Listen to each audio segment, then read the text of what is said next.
How do you describe what you do?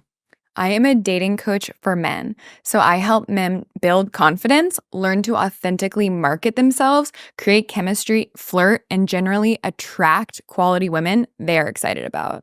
How many times a day do you hear the sentence, why would I ask a fish about how to fish? I tend to avoid my comment section on Instagram, so not very many. But you know what I mean? There is Yeah. a sort of a big trope on the internet of men saying women can't teach men about how to pick up women. Yeah, and what I would say to that is that's like saying a woman can't give good advice. I'm not saying I'm the only one qualified to give this advice, but me not having a Y chromosome doesn't disqualify me from being able to describe what women want. In fact, some might argue, including myself, it makes me more equipped to speak to that. Also, to be honest, the type of guy who says that isn't the type of guy I work with. That's not the type of guy who comes to me for my advice. And that's okay with me. It's probably somebody who generally isn't that open to looking to change themselves in any case. Yeah, and they're usually, generalizing here, more inclined to blame women for their problems or think the system is rigged and that women have it easy. And really, when I hear a guy say women have it so much easier, that tells me that they really just don't have empathy for women. I'm not saying men have it harder or easier. Both are struggling. Yeah. But also, I suppose, if you're a guy who just from ground floor doesn't have any empathy for women, it probably is not fantastic for your dating prospects long term. Absolutely. And I wouldn't be the right person to help them work through that. A lot of effort to get one date. Bumble app makes women's first move easier. In the end, it was the data that killed me, says Penny about her decision to leave the dating app Bumble. If she opened the app, she might receive 100 likes, 25% of which she might be interested in. She would look at their profiles and write an individualized message. A few would respond, perhaps one would result in a date. That's a lot of effort to get one date, she says. It's exhausting. Bumble, billed as the feminist Tinder when it launched in 2014, this week announced it was taking action to relieve the administrative burden on its female users. It has given them the option of firing off a short pre-written question to potential dates rather than a carefully crafted missive after 70% of its female users said that they were becoming burned out. While it is not ditching the requirement for women to make the first move, its female users can now send a template question such as, what book or film changed the way you think, using the site's opening moves feature. What do you think about this? So I'm supportive of it, but I don't find it surprising. This really maps to the dynamics, male-female approach dynamics that we see in person, which is that the responsibility is on the man to approach and start the conversation with a woman. It's not generally the woman who is the one needing to approach or start the conversation. But what I would say is this woman who says she was writing carefully crafted messages is in the minority. As someone who has looked at thousands of Bumble conversations, women generally send zero effort, one-word responses like, hi, and then the onus would still fall on the man to then come up with a creative or interesting conversation and steer that towards a date. So I feel like previously, okay, women were starting the conversation, but in name only. I think there's a good bit of pushback from guys about this, and I can understand why, that basically they now feel like, hang on, women, you said that you wanted an app that allowed you to make the first move, which is what we've had to do for all of human history. And then being given that preference, privilege, request, whatever it is that you wanted, you're now saying that, oh, it's too arduous, even though you can copy and paste a message, you can use keyboard shortcuts on iPhone to make it easier to do. And it's now been made even more easy so that there's pre-written template questions that you can just press a button to send to me, which means it is first move in name only. Yeah. And I think it probably feels, many guys that are dating will feel indignant, where it's like, this is what it's like for me all the time, not just on this one app. Yeah. And unfortunately, that's just the reality of dating. The man is expected to be the pursuer. And you can either, not to say you were complaining about that, but complain about that, or you can learn how to approach and appropriately attract women. And you can trace that back to evolutionary biology. The man is, across most species, the male is the pursuer. Sperm are much more abundant than eggs. Eggs are the scarcer resource. Women become the chooser up front. There's some interesting species where the reverse is the case. There's some birds, I think in some spiders, it's the same too. And the male is the choosier one, quite rightly, that the burden sort of switches, and men are the ones that get to choose, or the males are the ones that get to choose. But yeah, I think, guys being the protagonists and women being the gatekeepers or the receivers in whatever way. Anybody that is like, people realize this.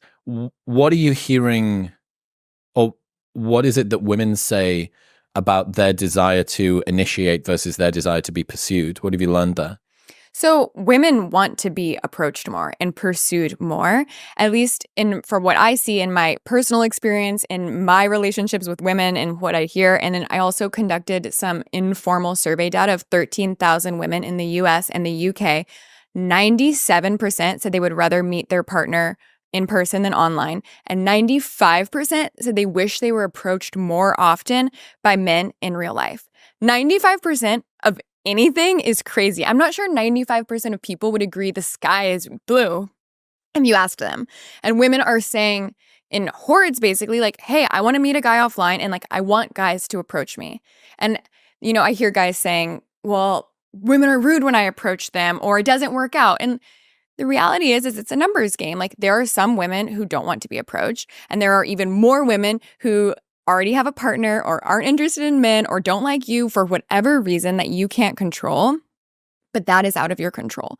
If you learn to approach appropriately, you're not going to be pepper sprayed or arrested or have some terrible thing happen if you talk to a woman in real life. Yeah, your sample was 13,000 single women in the US and the UK. Mm-hmm. I'm not sure what the age cohort was, but let's say that 50% of women are in a relationship, 50% are single. That actually turns 95% into 47.5%. Yeah. So for the guys that say, I've tried to approach women, what's the likelihood that each time I do it, it's one of the 5%? It's like, yeah, but you don't know, unless they've got a green badge that says, yes, I'm single, you're not actually pre-selecting. Exactly. So you just have to approach more often. And I get it. It's hard. It can be anxiety inducing. You're oftentimes facing rejection.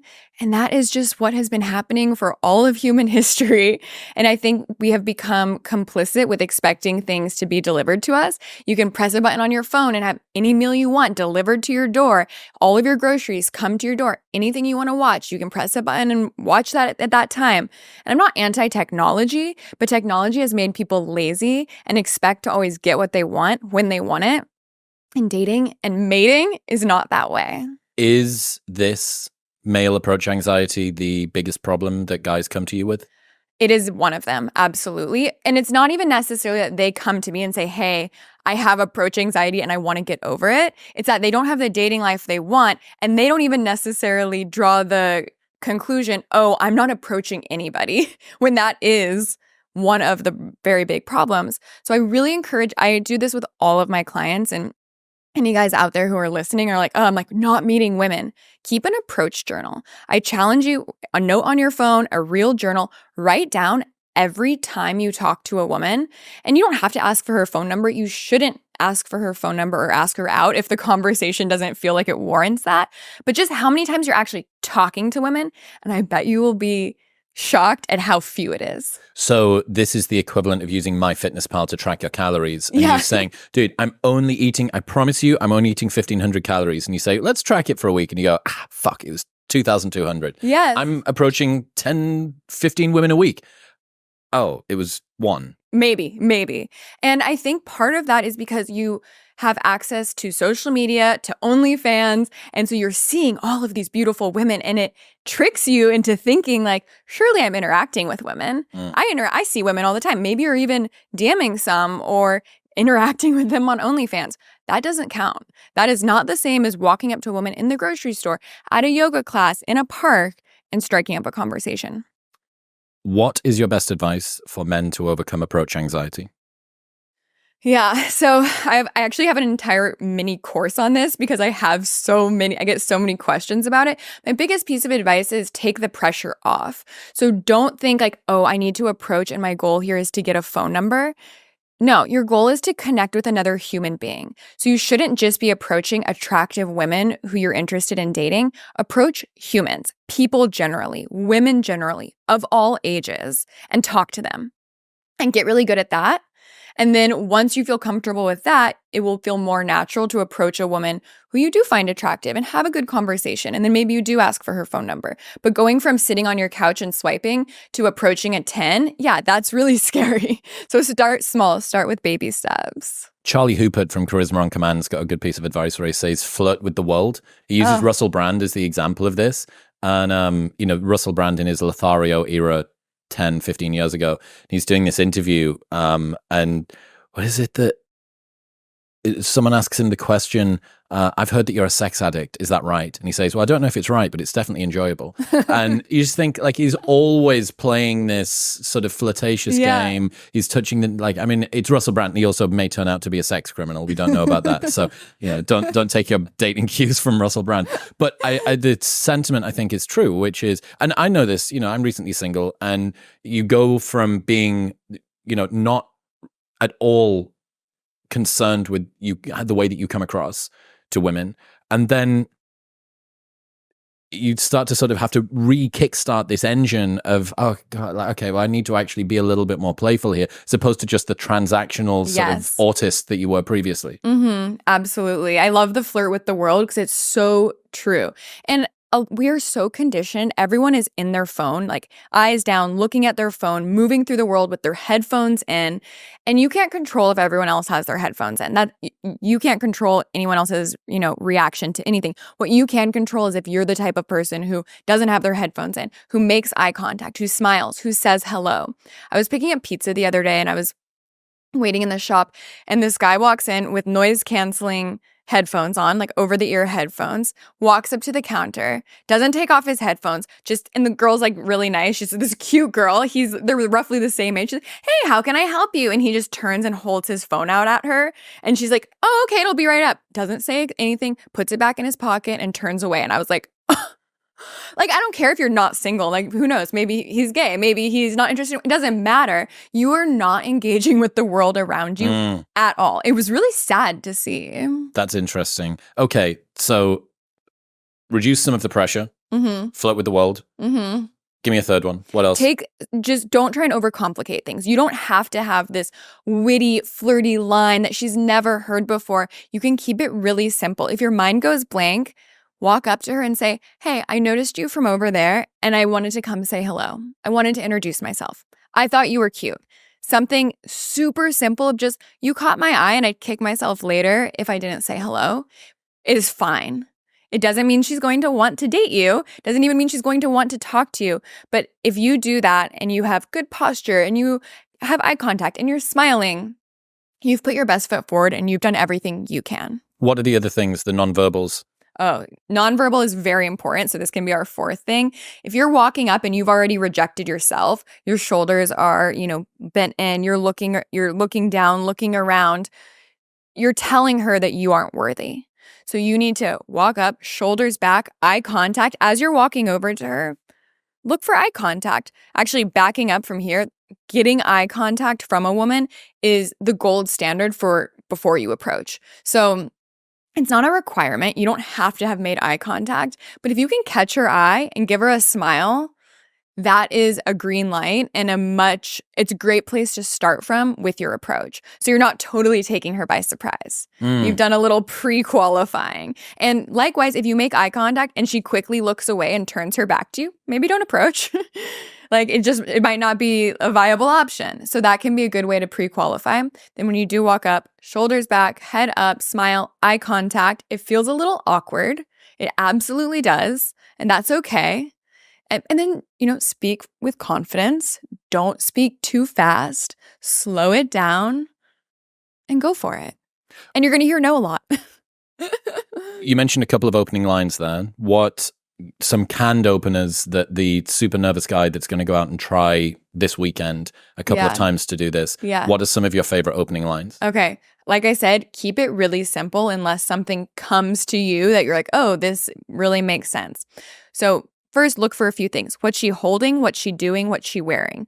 Any of those things can be things to comment on. Maybe she's holding a yoga mat, so you can use that as a conversation starter. Maybe she's holding a cup of coffee or, wearing some really unique Doc Martens or hat. Those are all things you can comment on. So leveraging that is one option. So you might say something like, hey, I noticed you from over there. Those are sick sneakers. I'm a sneakerhead myself. Where did you get those? Or how long have you had them? When did those drop? That's an example of using something she's holding, doing, wearing as a jumping off point.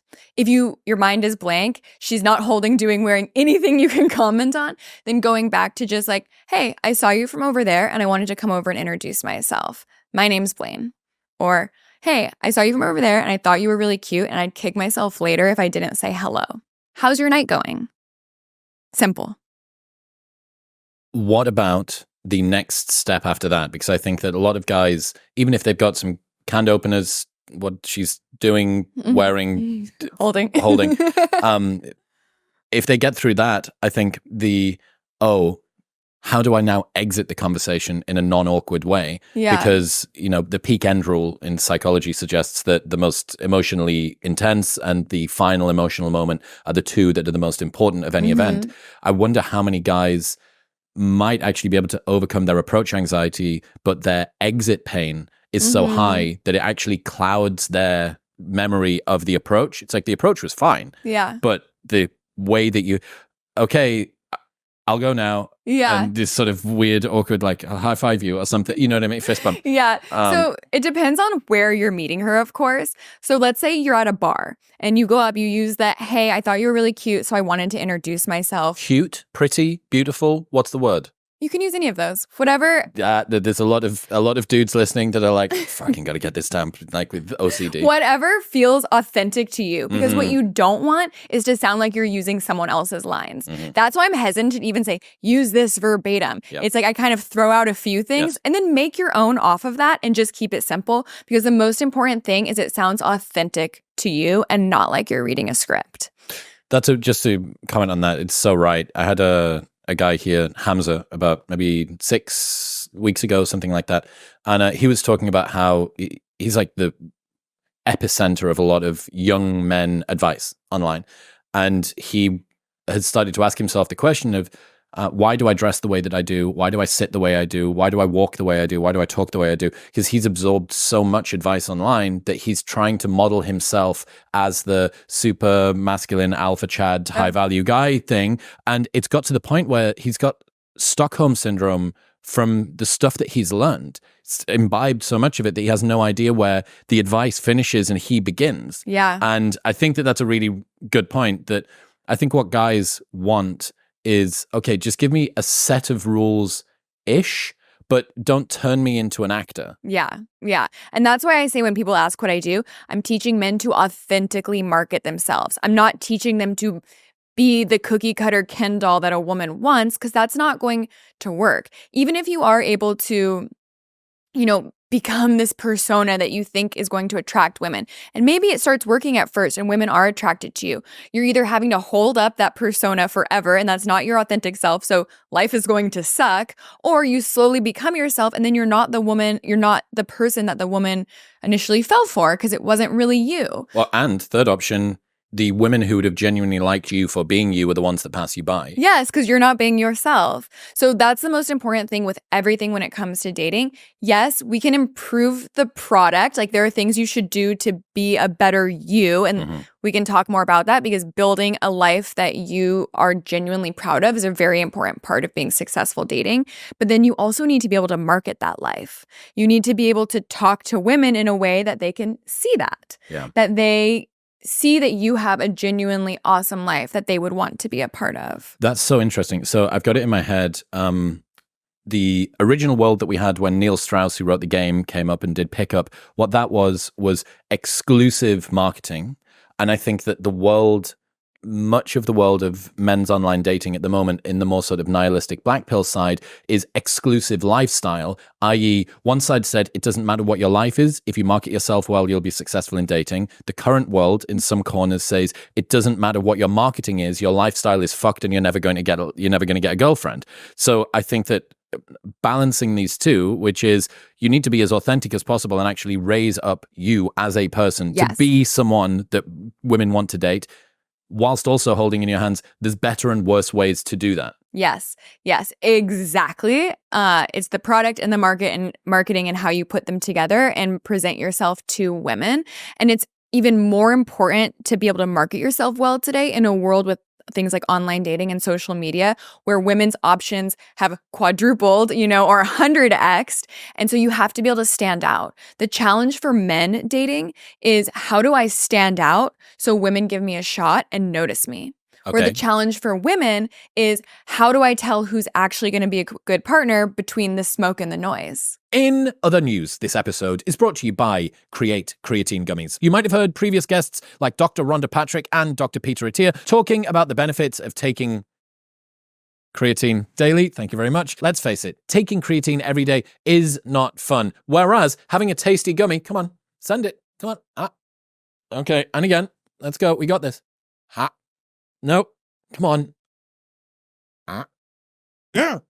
Let's go. These are so good. Everybody needs to take creatine, and it's not fun. And now that problem has been fixed by Create Creatine Gummies. Tastes great, easy to travel with, can throw it in a bag. It is now a treat to have creatine every day as opposed to a chore. Across more than 700 scientific studies, creatine has been proven to safely and effectively build lean muscle, improve muscle recovery, and improve brain health and longevity. Right now, you can get a 30% discount off your order by going to the link in the show notes below or heading to trycreate.co/modernwisdom and using the code modernwisdom at checkout. That's trycreate.co/modernwisdom and modern wisdom at checkout. How do men stand out more? I think that's the state. Yeah. So it depends where they're trying to meet women. For example, online, if you have anything short of an A+ dating profile, you're not going to get matches. And the reality is, even if you have an A+ dating profile, but you have some other characteristics that make online dating challenging for you, you still aren't going to get matches. But there are things to do to improve your online dating game. And then in terms of offline, so much goes into it. What you look like, that is part of it. If you look like a slob, you could be a really nice, a great guy. You could be confident, truly. You could be successful. You could be charismatic. You could be funny. But if you look like a slob, women are going to look past you. And so you have to take care of yourself. Are you in shape? Do you dress well? Do you have good hygiene? That's one part of the outside. Then also how you talk about yourself is going to be part of how you market yourself. Do you go on a date and just say yeah, work's okay. I'm an accountant. I go to 9 to 5. I get to work remote on Fridays. It's cool. Or do you say, I work for an accounting firm that helps dogs find new homes, and I'm so passionate about it because X, Y, and Z. I love the people I work with, and I'm expecting to move into XYZ position in a year. It's not that you're bragging. It's that you are showing that you have a trajectory that she wants to be a part of and that she finds impressive. And again, I want to be clear, because some guys go into dates thinking, oh, I need to impress her. That is not the right mindset for a date. It's, okay, I want to be my authentic best self and see if there is a mutual connection here. What did you mean when you talked about improving your life, your quality of life, to make you more easily marketable and attractive to women? So one of the biggest mistakes I see men make is, I really want to go on this trip to Italy, but I'd rather wait until I had a girlfriend to do it with.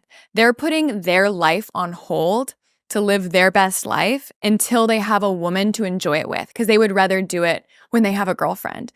And that is a mistake. You need to build your best life so you have the ability to meet that woman that you're interested in. First of all, you're not going to meet a woman sitting at home. And second of all, the type of woman that you are interested in dating, what are you going to talk to her on a date about if you haven't built that life already? So you should have hobbies. These are things you're going to connect with her about. It doesn't mean she has to do the same hobbies as well, but are you passionate about them?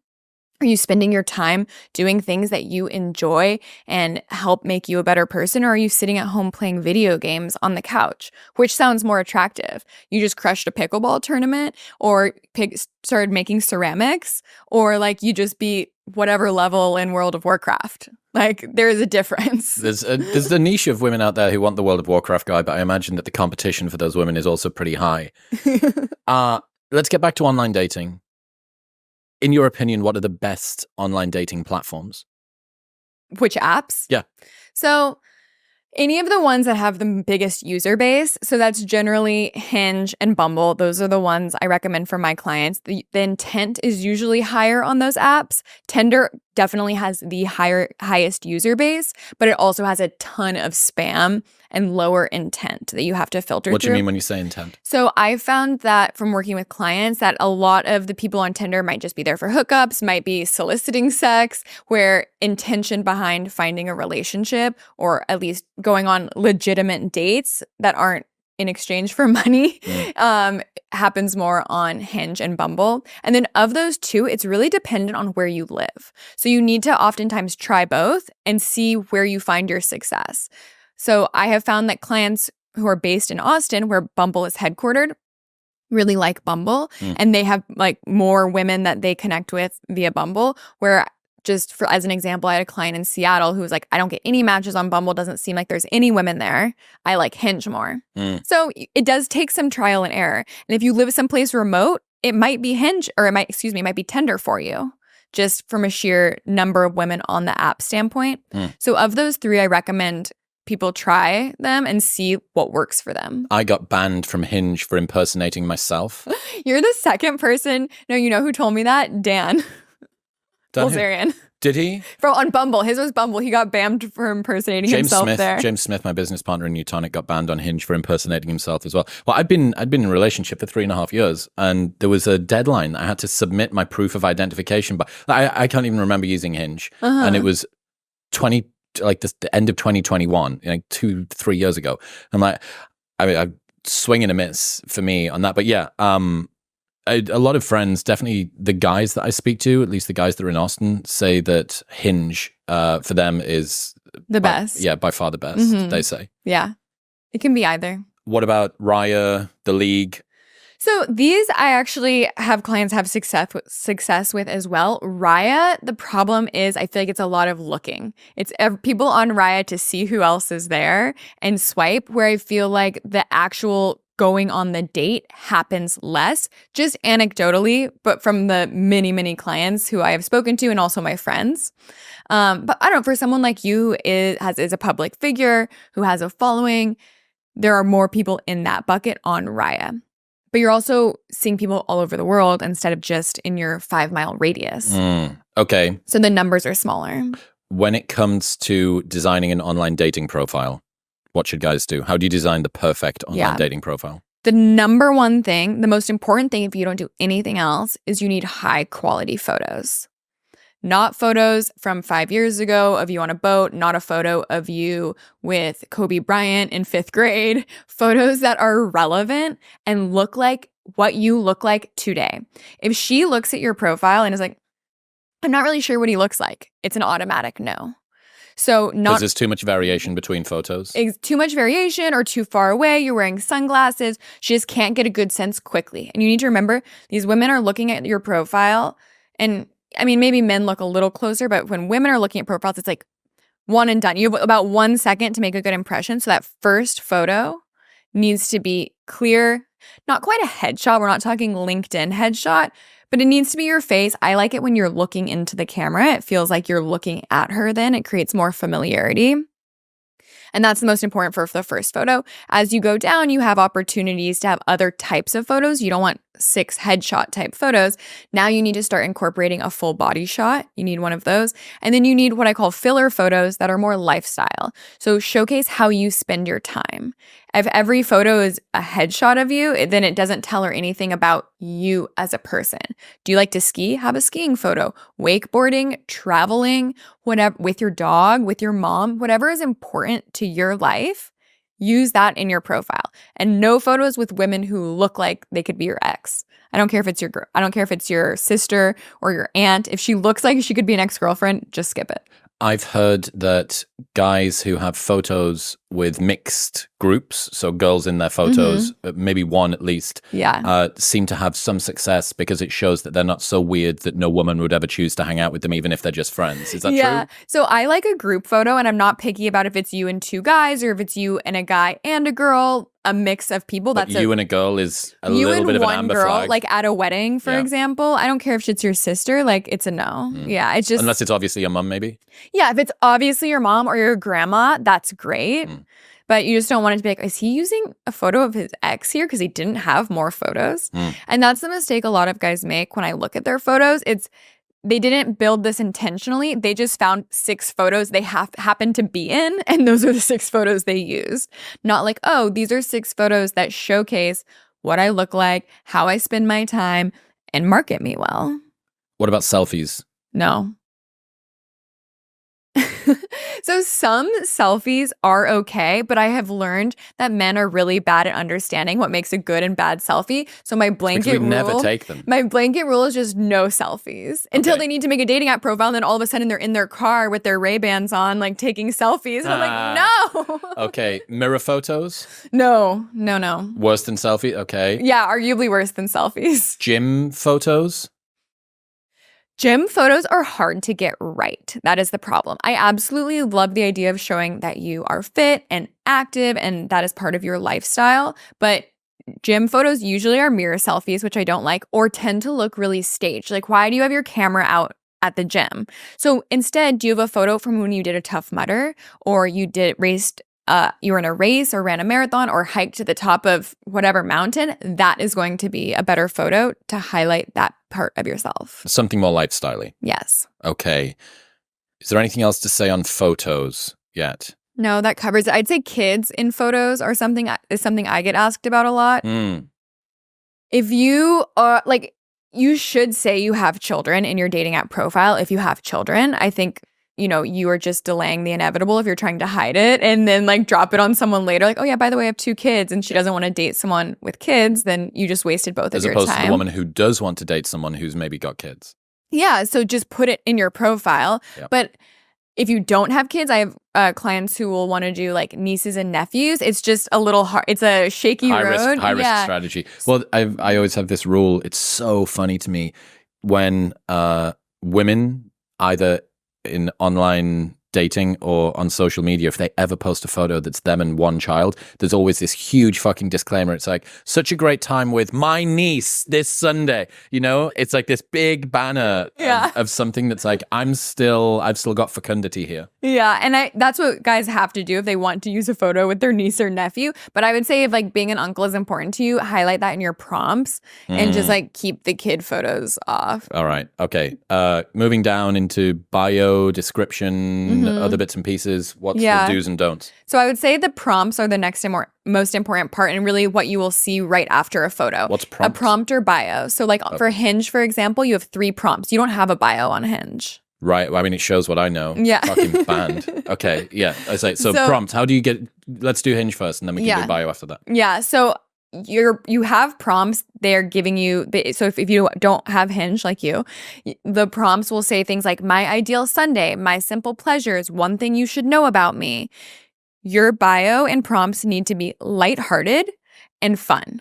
Your goal should be to be lightweight and make her smile. So this is not your resume. You don't need to tell her everything about you here and get all of your accolades out here. That's not what we're going for. And this is also not a help wanted ad. You are not saying what you want from her. You can look at her profile to see if she hits the things that you're looking for.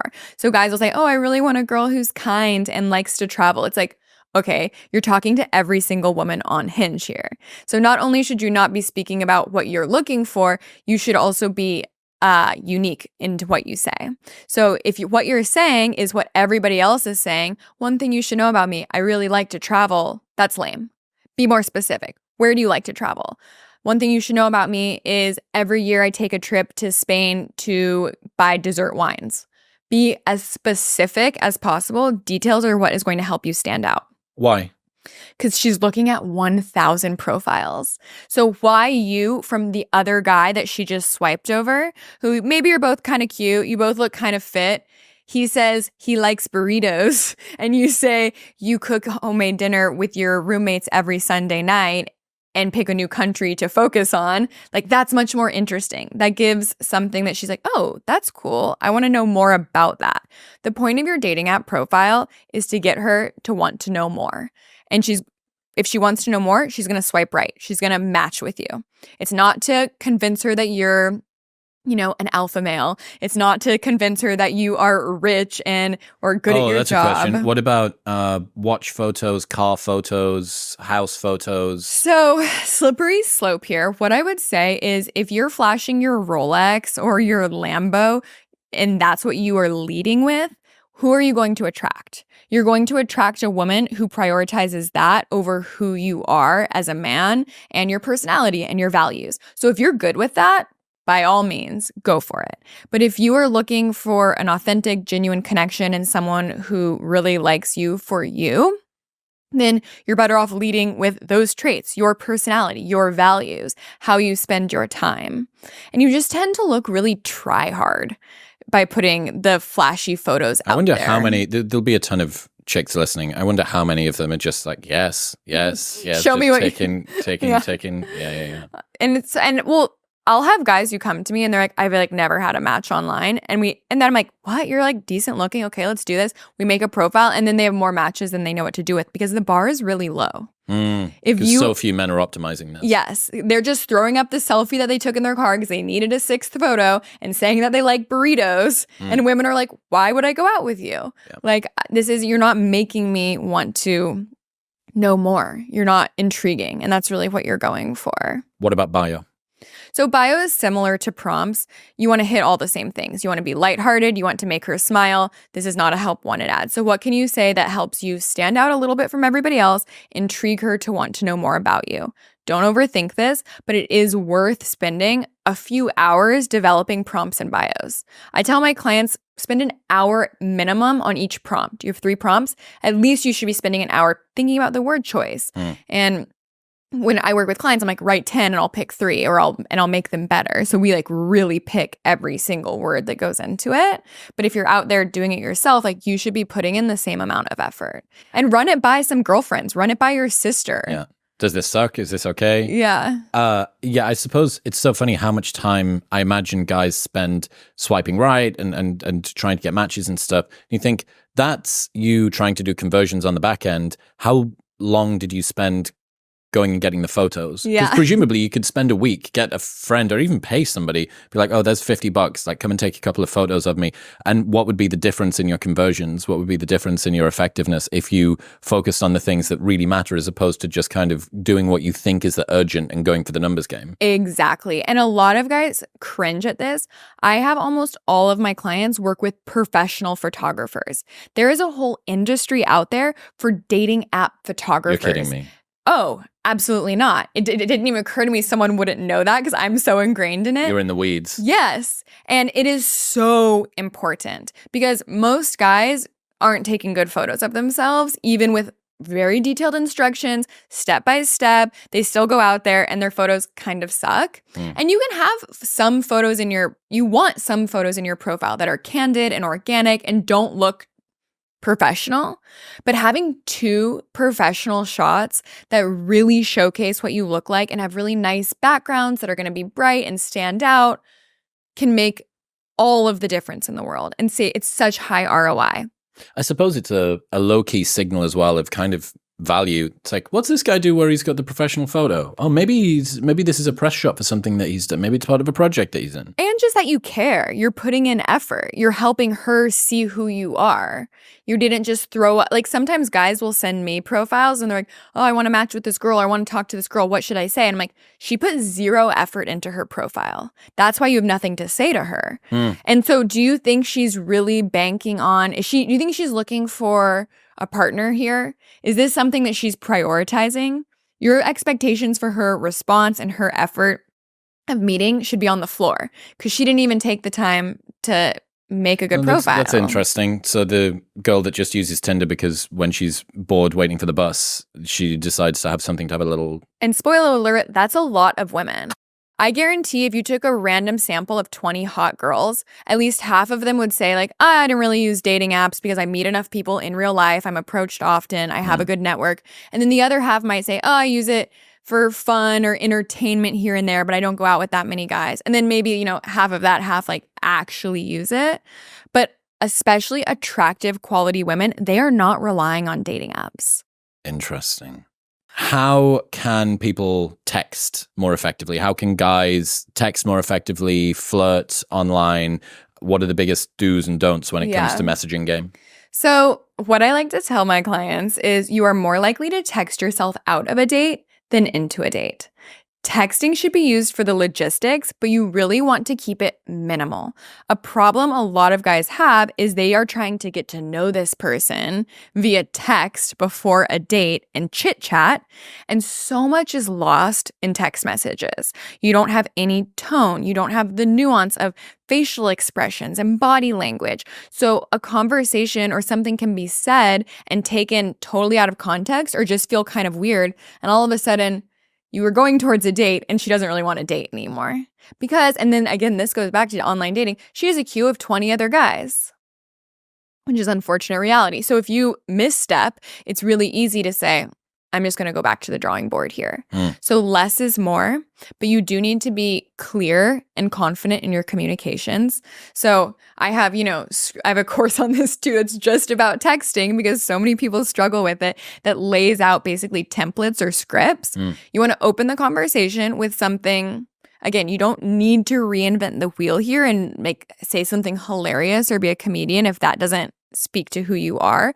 But look for something in her profile that other people might not notice or you can speak to. Maybe she has a photo in Croatia and you've spent time in Croatia. You can say like, oh, let me guess, that's in Hvar. You can say something that is going to start a conversation around something you're knowledgeable about. Okay, you're off to the races. She's matched with you. She responds. She said, yes, like I went, 2 years ago. Have you been? Then you want to find a way to steer this towards a date relatively quickly. She's already seen your profile. She's already matched with you. You need a couple messages to establish enough trust that, she knows you're a real person. She's interested. Not a serial killer, hopefully. Yeah, she's interested in knowing more, interested in going on a date, and then segue to the date. So that can be as little as 2 or 3 back and forths, as much as 10, but anything more than that is you're doing too much talking and you're becoming a pen pal. And that's something a lot of guys get wrong. They're looking for this perfect opportunity to ask for a date. They're looking for a flashing green light. You don't need to do that. Go for asking like, I'm enjoying chatting with you about this. What would you think about continuing this over drinks? I know a great spot downtown. I know a great rooftop downtown with excellent happy hour. This, I guess, is a difficulty if any guys are traveling or if you're not using the geographic net of where you date, because inevitably you can't say, why don't we continue this conversation over coffee on Wednesday? You live in fucking Atlanta. Yeah.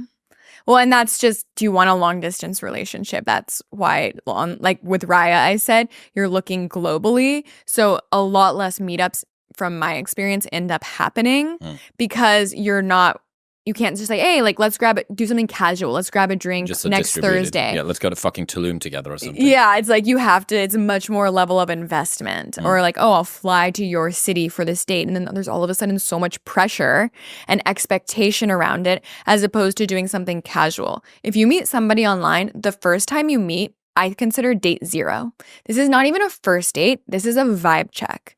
Let's just get together, see if we vibe.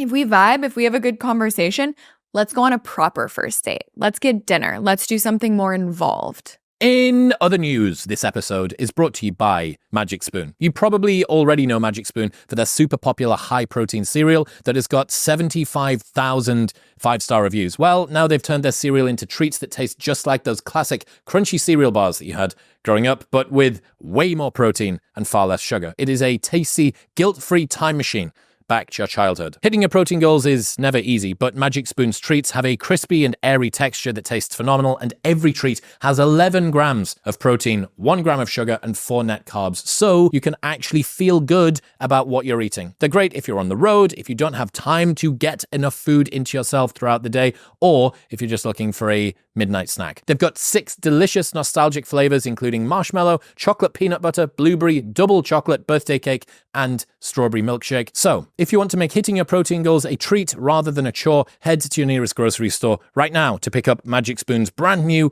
protein pack treats. What are your favorite examples for first dates? So, lightweight. So it's a little different if you met her online than in person, but if you met her online, then casual. A nice bar for drinks. And don't drink, a coffee shop, a smoothie shop, mocktails. If you want to eat, okay, something easy. Maybe you sit at a bar and like have tapas, or you even go to a food truck that you like. But you should not be over invested in a first date, meaning you shouldn't be spending a lot of time or money or resources trying to orchestrate it or to impress her.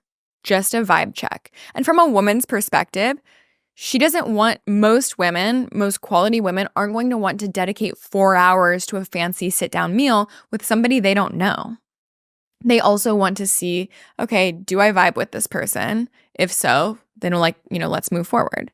I sometimes have guys say like, oh, I've like matched with women who say like they don't want to go for a walk, they aren't a dog, they expect dinner on a first date. And I would say take a look at whether that is where you want to start off a relationship on, where you need to be the provider of laying out the red carpet for her. Because usually when women say that, they're also not thinking like, hey, my favorite food truck or my hole-in-the-wall Thai spot. It's like they're expecting a steakhouse or a fancy sit-down dinner. And so if you're okay with that type of relationship and those expectations, go for it. What's your thoughts on walking dates? So my husband and I's first date was a walking date. I would say if you're the type of guy who struggles to create romantic connection, it can be tough because it doesn't have an inherently sexy vibe. But it is a really nice way to get to know somebody, to get your steps in, and to just see if there is a connection. And from a woman's standpoint, like, at least I know a lot of my friends, especially women who are in their 30s, they don't want to drink every night of the week. Maybe they don't drink at all. Like sitting down at a bar is like, oh, I can maybe do this once a week. But if you're like, hey, why don't we, grab a juice and go on a walk? That's an easy thing to say yes to. So, whatever your first date is, the ease of yes is important. If you're asking her to drive across town or commit 4 hours, or she needs to like wear something special, get ready for ages, all of a sudden it's a lot. She's like weighing the pros and cons and the cost benefit of doing it. Where if it's like, oh, I wanted to get some steps in anyway. Like I wanted to see if this guy was normal. Yeah, like sure, let's take a walk down the block and obviously plan the walk, on the beach or someplace where in a neighborhood where you have value to add, where it's going to be fun to look at stuff. Like it's not just, walking down a busy street with like semis driving by, but I'm pro walk if you feel confident and comfortable on a walk. I guess from a safety perspective as well for women, a walking date during the daytime somewhere public is probably a pretty good start. Exactly. Interesting. So what about turning first date into second date? And also, what should guys be doing and saying on a first date? Like, how should they behave? Yeah. So you want to be your authentic self first and foremost, but you also want to be... So when on a first date, you should be aiming to have her do 70% of the talking. There are studies that show the more somebody talks, the more they perceived the date or the time spent to be positive. People like to talk. Realistically, a good date might be more balanced, more like 50-50. But the point here is you want to keep her talking, asking questions. Something men get wrong, especially when they're nervous, and it's understandable, is they'll end up rifling through questions in effort to keep her talking. And they're like, you said she should be talking 70%, so I just asked a lot of questions. And that's not exactly what you want to go for. I did explain it as you want to pull the conversational thread. So you ask a question on a topic you also find interesting, and then you go down the path of that topic.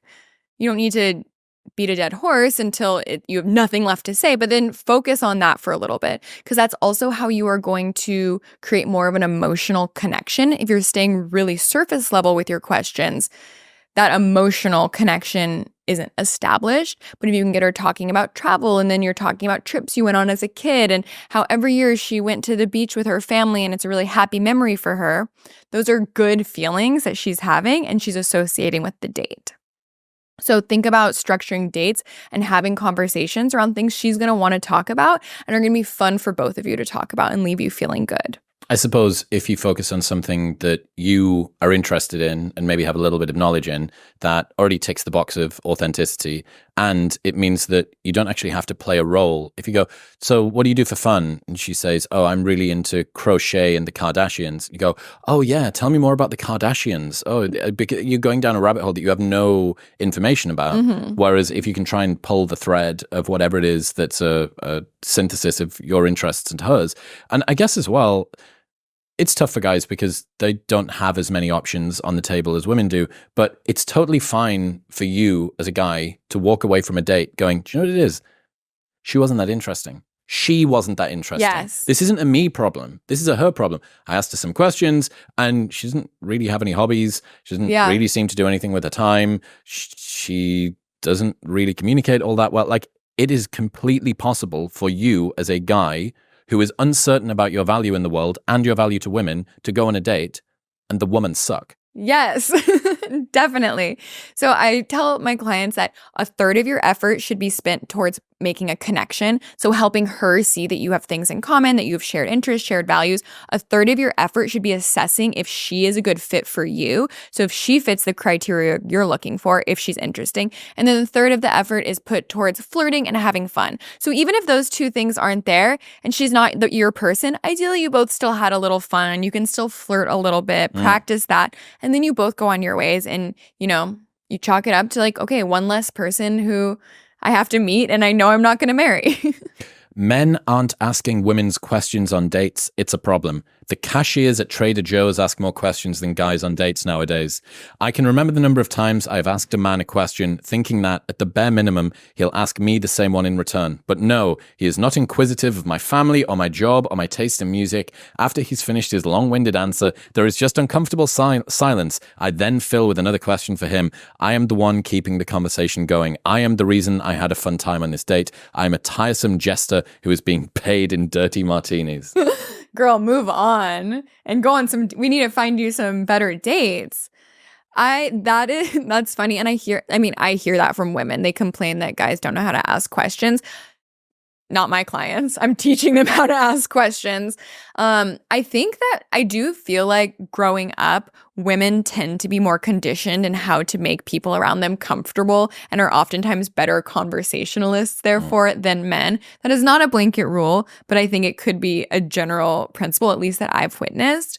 And I would say if that is happening, if that is happening to a woman, I would have her say something like, you know, I feel like I've been asking a lot about you. What do you want to know about me? Mm-hmm.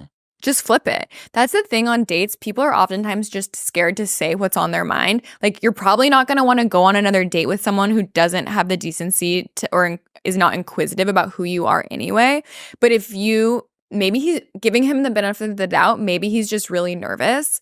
And if you can kind of click him into having that playfully, realization. with low pressure. Yeah. And he's like, oh, you're right. I'm sorry. I'm just, I'm a little nervous on first dates. Like, tell me more about your siblings or whatever. And he can turn it around. Maybe you're giving that date an opportunity to blossom into something more. That's, I guess, what sort of flirting and being playful and being lighthearted helps, that it takes a lot of the pressure off. Like, you could say, I've just asked all of the questions so far tonight. Mm-hmm. Are you going to ask me anything? Like, that delivers the same message as what you just said, but in a way more pressurized, sort of backbitey, defensive way. Yeah, it's not fun. So I suppose that you can kind of gesture the guys toward what you want them to do.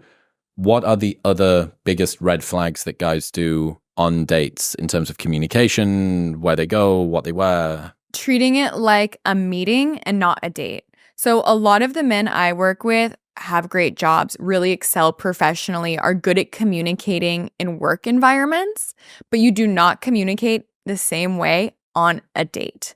A date should be flirty. It should be playful. There should be some physical touch. It would be inappropriate if you were at a business meeting and you touch the person's knee who you were talking to.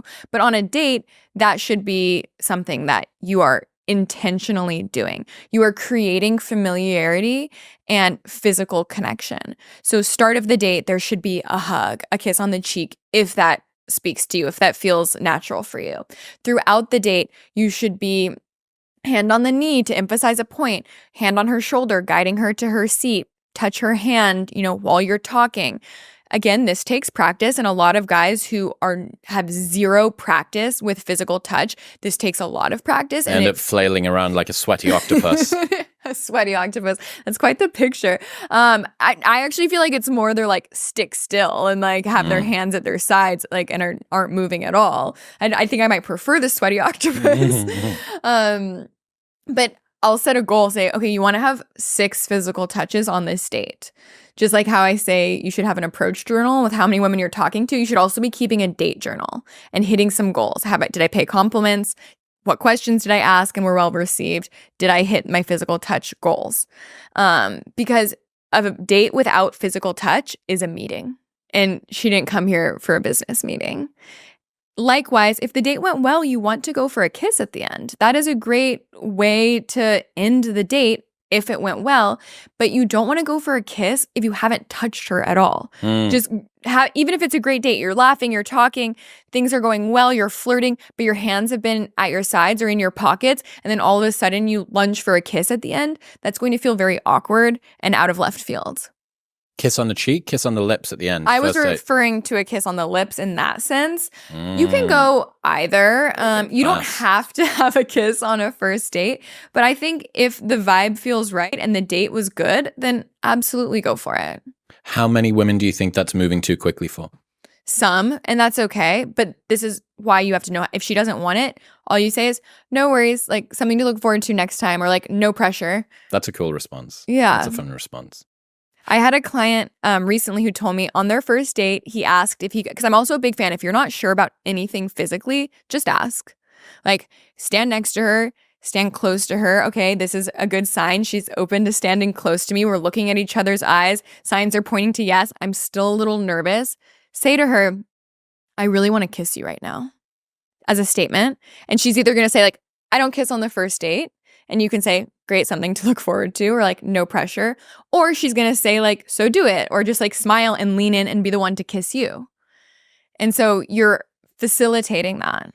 And that goes for really anything physical as things escalate. If you're not sure, just ask. And if you're too uncomfortable to ask, it's too soon to go for it. What a good rule. And I feel like that's true with sex too.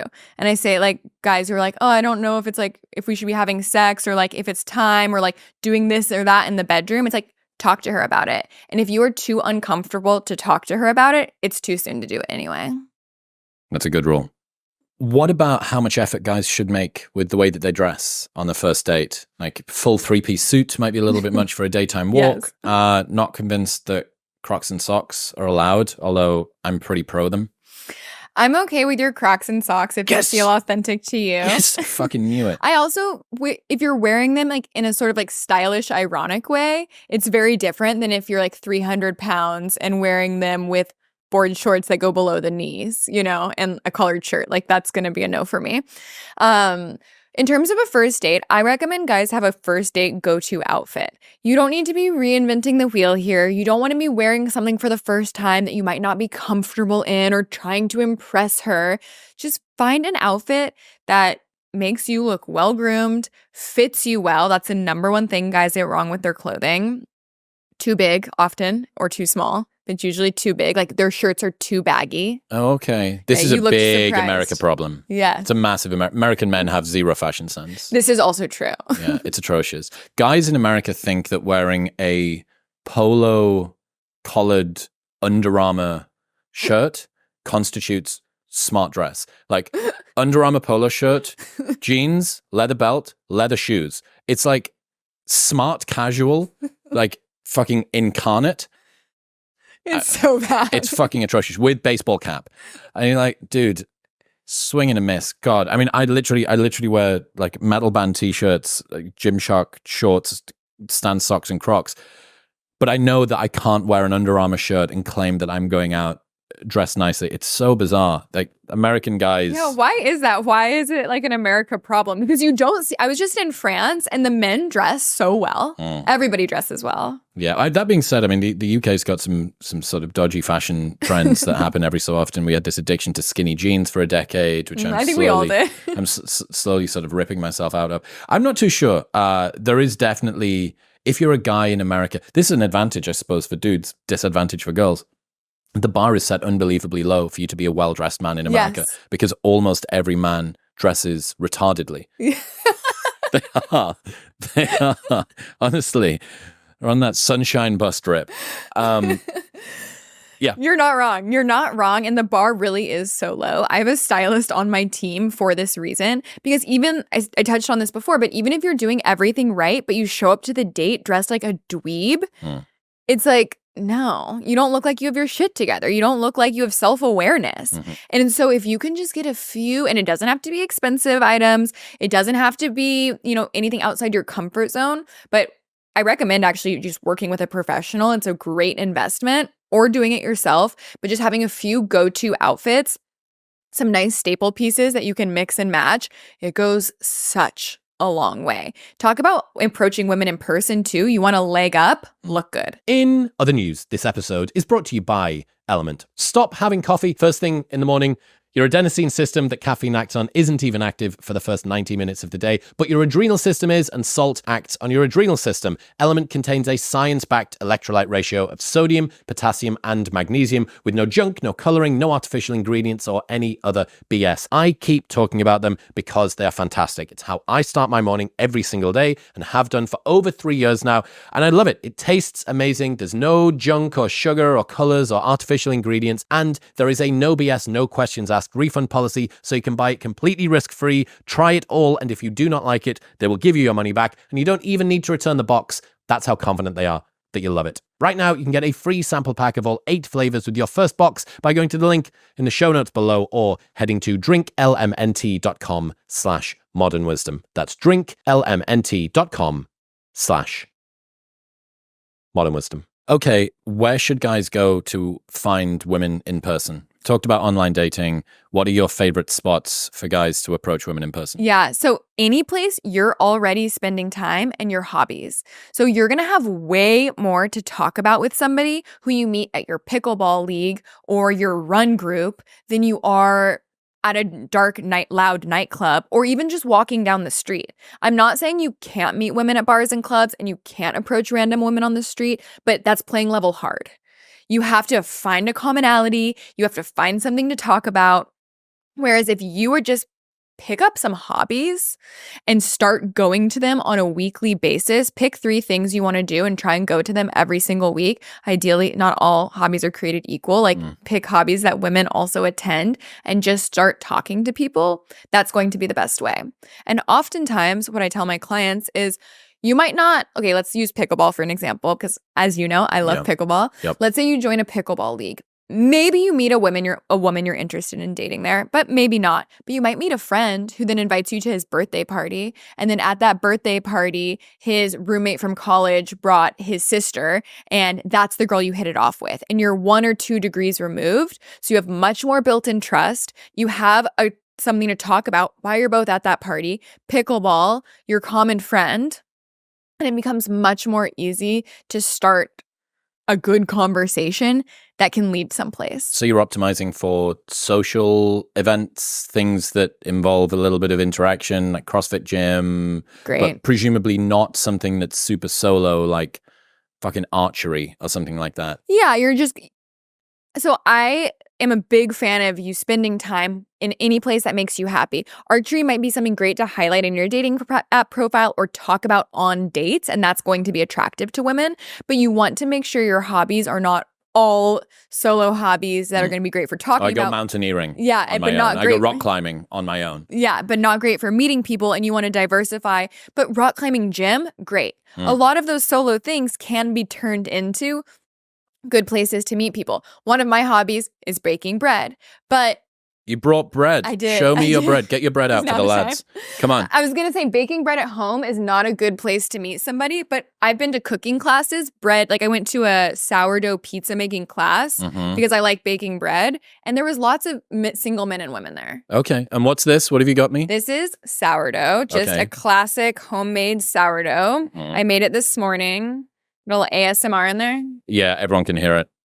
Oh, wow. Look at that. Hold that sucker up. You're going to have to lift that up. I mean, that is fantastic. Thank you very much. I very much appreciate it. You're very welcome. Jesus Christ. I could slug an infant with this. It's really, really heavy. Pop that back in there. I'm not going to leave this out for the elements to go and get. Thank you very much. You're very welcome. Yeah, that's fantastic. Bread by Blaine coming soon. Yeah. Okay. What about guys approaching girls in the gym? I met my husband at the gym. I thought you went on a date, a walk. As our first date. Right. We didn't meet on a walk. I see. Yep. Okay. So I met him at a fitness class, like a group fitness class. Like a Barry's F45 type thing. Barry's. Yeah, exactly. In San Francisco. So you can meet women at the gym. I am proof that it is possible, but there are different considerations, and some gym environments are going to be better than others. So like a rock climbing gym, a CrossFit gym, a fitness class, these places are going to better facilitate meeting women. There's natural starting and stopping points. There's times when everyone is standing around. You can talk to her when she's not working out. Just an open gym floor like at Equinox or Lifetime where she has her headphones in, is on the treadmill, is in the midst of a workout, not good. You would then need to wait until she's like at the water fountain or you're coming and going at the same time, which is much more just chance. There's a lot of guys who are probably thinking, God damn it, I might need to put my bodybuilding gains to one side because my like solo neurotic heavy metal in the headphones training style of this bro gym isn't going to work. I need to start doing fucking Orange Theory so that I can hang around with girls as they come in and out. Literally. And these are the sacrifices that men have to make that women really don't understand. You know, like the patriarchy is not alive or well when you have to sacrifice gains to be able to talk to women.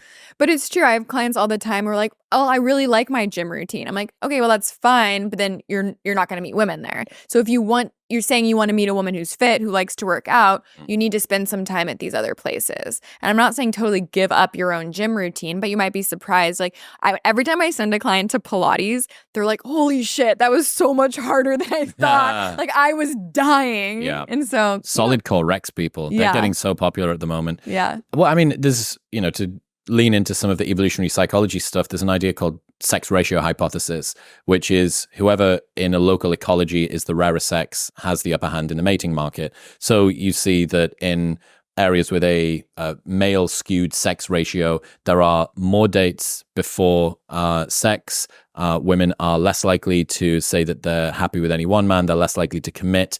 Men are forced to go on more dates before they can actually sort of move forward. And the reverse is true too, that if men are the scarcer sex, that there are fewer dates before sex, et cetera, et cetera.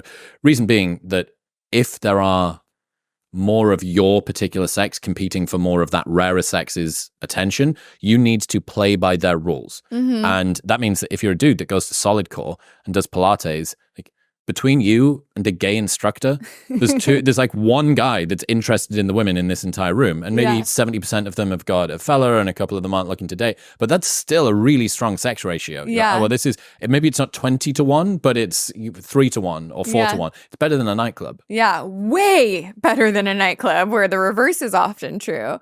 Yeah, that's a great point. And it just makes a lot of sense. I have a client in New York who started playing Mahjong. Are you familiar with Mahjong?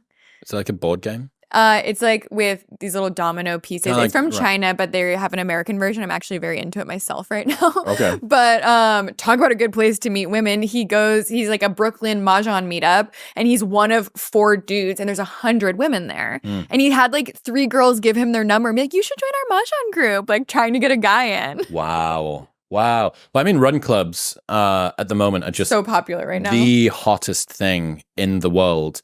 Did you see there was a great meme that came out a couple of weeks ago that said over-sexualized run club starter pack, and it was just all of the different it was like Ketone IQ element was in there, an Andrew Huberman podcast.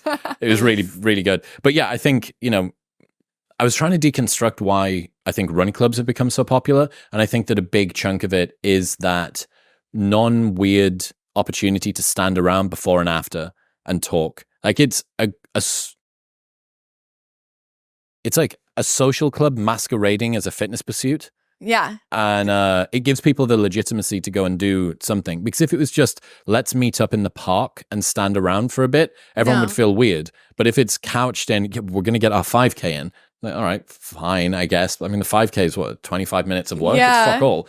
And then people stand around again and go, okay, well, I can get her number. And it's amazing. She's that chick from last week. She's got that sports bra on again. Yeah. And you're seeing the same people consistently, which also makes it way easier. Good opener to use. I feel like I've seen you before. My name's Blaine. Yep. Like I've seen you here before. You know, you leverage that anytime you've seen a woman more than once as an opener. That's a great familiarity. Yeah. Yeah. But yeah, I love a run club because also you're weeding out people who don't have any interest in health. You know, it's like-minded people are going to go to a run club. If you're up and awake in a park at 8 a.m. on a Saturday and someone else is too, you can probably tell quite a lot about the way they didn't go out last night, unless they're hanging. They didn't go out last night. Yeah. They probably care about their health. They're probably quite reliable. They've probably got a relatively normal job. Mm-hmm. That's pre-selection. Yeah. And I find so many people are just getting over the drinking culture and not wanting to just meet people at bars or hang out at bars. Or if we stand around in a park after work, then the expectation is usually, oh, okay, like there's drinking involved or there's something to eat or drink. And that's not necessary to meet people. And I think a lot of people, one, want to get off the apps, and then two, don't want to be drinking. So things like run clubs or pickleball or rock climbing are great places to meet people. Yeah. CrossFit, for me, when I started doing CrossFit, was outrageous for dating. Really? Yeah, just because it's all co-ed. Yeah. A lot of the people, especially as dudes, a lot of the dudes that do CrossFit are already married because it does take quite a lot of dedication, and it's kind of hard, and it's the sort of thing that a man who feels like he's given up all of his pursuits in other areas of life would decide to apply himself to. Yeah, for 1 hour a day, I can regain some control when I don't have to change nappies or deal with shit from work or, take the bins out. So you actually have, although it's still probably about 50-50, maybe sex ratio, maybe a tiny little bit more skewed male. But when you actually look at the sort of men that go and the sort of women that go, I think that you have more unavailable men than you do unavailable women. And this means that it was an incredibly profitable few years when I was doing CrossFit in the northeast of the UK. Plus, there's this sort of inherent like high five culture at the end of workouts. There's intermissions in between different things. There's usually some dicking about at the start. There's waiting around at the end. You are training between 2 and 5 times a week doing classes. So the consistency that you see people with, you don't have to wait one whole week until Run Club comes back around again. Yeah, I love all of those points. And even something that gets you touching somebody, like a fist bump or a high five, actually goes a really long way, to your point. Another one I love that is so good is dancing. Salsa, two-step, swing, whatever kind of dance you're interested in. Any of my clients who pick up dance are like, whoa, talk about a good market. And like, if you're authentically into it and you're fun to dance with, even if you're a total beginner and you're a single nice guy, the girls are going to be into it. Like, there are way less men than women dancing, and women want to dance with the fun single guys. So if you can be that guy in your dance group, you're golden. In other news, this episode is brought to you by Manscaped. If you're still using an old face shaver from 4 Christmases ago to trim your gentleman's area, join us in the modern world. There are purpose-built tools for the job, and the Manscaped Lawnmower 5.0 Ultra is exactly what you need. It's got a cutting-edge ceramic blade to reduce grooming accidents, a 90-minute battery, which can help you to take a longer shave, waterproof technology so that you can shave in the shower, and an LED light, which illuminates grooming areas for a closer and more precise trim, or if you're just a particularly crevicey person that likes to do it in the dark. More than 10 million men worldwide trim their most precious area with Manscaped, and you can join them. Or if you need to get the man in your life a gift, or if you just need to hint at them that perhaps they're a little bit hairier than you would like them to be, this is the perfect socially acceptable gesture. Also, there is free shipping worldwide plus a 20% discount if you go to the link in the show notes below, or head to manscaped.com/modernwisdom and use the code modernwisdom at checkout. That's manscaped.com/modernwisdom and modern wisdom a checkout. What was that creepiness research that you did? Yes. So, especially after the pandemic, I found that men were consistently telling me, I am worried about being creepy. And I would ask, okay, well, what does creepy mean to you? And the answer, they either didn't have an answer or it was always different. So I did some research around like what men, if this was holding back men, and spoiled, the answer was yes. Like men were very worried about being creepy. And I think something like 46% said that it limited their interactions or affected their interactions with women, which is a lot. But they couldn't define what it was. So then I asked women, okay, what is creepy to you? And what guys thought was creepy and what women thought was creepy wasn't always the same. But what I really realized from doing this research, or my takeaway in relation to my clients, is the guys who are actually worried about being creepy are usually not the creepy ones. By definition. Yes, by definition. And maybe like 1 in 10 of the guys who are worried about being creepy are unknowingly doing something creepy. Some of the things on the top of the list when I surveyed the women of what they found was creepy was excessive staring, unwanted physical contact, catcalling. Unwanted contact online is actually a very big one that I think guys don't think about. What's that? So you see a girl at yoga class, you hear her name when she checks in, you then add her on Instagram. You haven't talked to her. She didn't give you her Instagram. That's inappropriate. Interesting. And a lot of those things I just described aren't things that a guy who's worried about being creepy is actually doing. And so I found like it was almost just helpful to tell these men who are worried about being creepy, listen, your problem isn't that you're creepy. That's not why you're not getting girls. Your problem is that you're being too much of a nice guy and you're actually not putting yourself out there enough and taking enough risks with the women you're interested in. That's the category they fell into. Right. Okay. So what are the things guys think are creepy but aren't? Was there any of those that came through? I'm trying to, I didn't survey the men on what they thought was creepy. That's more just like what they were worried about it. I feel like they thought being approached with, okay, I'm remembering now. Men oftentimes were worried that just approaching a woman was creepy, that looking at a woman was creepy. And so, okay, women didn't say looking was creepy. Women said excessive staring. So this goes back to what I said. If you look at a woman, and you make eye contact and you give her a little smile, that's a great opportunity and an opener to go approach her. Hey, I feel like we made eye contact before, so I wanted to come over and say hello. But if she looks away and turns her back and then she looks back, glances back at you and you're still looking, you're still staring, that's creepy. That's the excessive staring that she's talking about. If you approach her and you expect to get her phone number right away, you form no trust and you're just like, hey, I'd love to take you to drink sometime. Like, could I get your phone number? Okay, that's just weird. And like she might think like, yeah, that was kind of creepy. He just like demanded my phone number. He didn't establish any connection or trust first. That's a question. Should you ask for a girl's phone number or ask for their Instagram? Phone number. Why? It shows more intent. It shows if you ask her on a date, first of all, and then get her contact information. Be confident and direct in what you want. Like, oh, I want to keep in touch. Let's get can I get your Instagram? Like, what? You need to like check out where she's traveled in the past couple years? Like, why do you need her Instagram? You either want to go out with her or you don't. And I will say sometimes women will say like, how about we do Instagram instead? She wants to make sure you're not a serial killer. She does want to suss you out a little more. And in that case, sure, no problem. Let's do Instagram. But I would say as the man, ask for the date and then ask for the phone number. That's really cool. That's a really cool way to do it. Because what you're doing as the guy is you're just kicking the can down the road in any case. Yeah. If I get her number, if I get her Instagram, after I've got her Instagram, I'll ask for her number. Then once I've got her on WhatsApp, I'll ask her to go out on a date. You can do it right there. Yeah. And I guess, I wonder whether a lot of time on online dating and kind of a normalization of that as the MO for what most people do is kind of making everyone forget that you don't need to jump through those hoops. That's the thing that you do when you don't have the in-person thing. Yeah. I had this, Jeffrey Miller told me about this idea where he wished that he could have a dating platform where all that it consisted of was 30-second videos. And obviously you'd have to have some really robust AI to work out what's in those videos because the dating app that's videos could cause some controversy.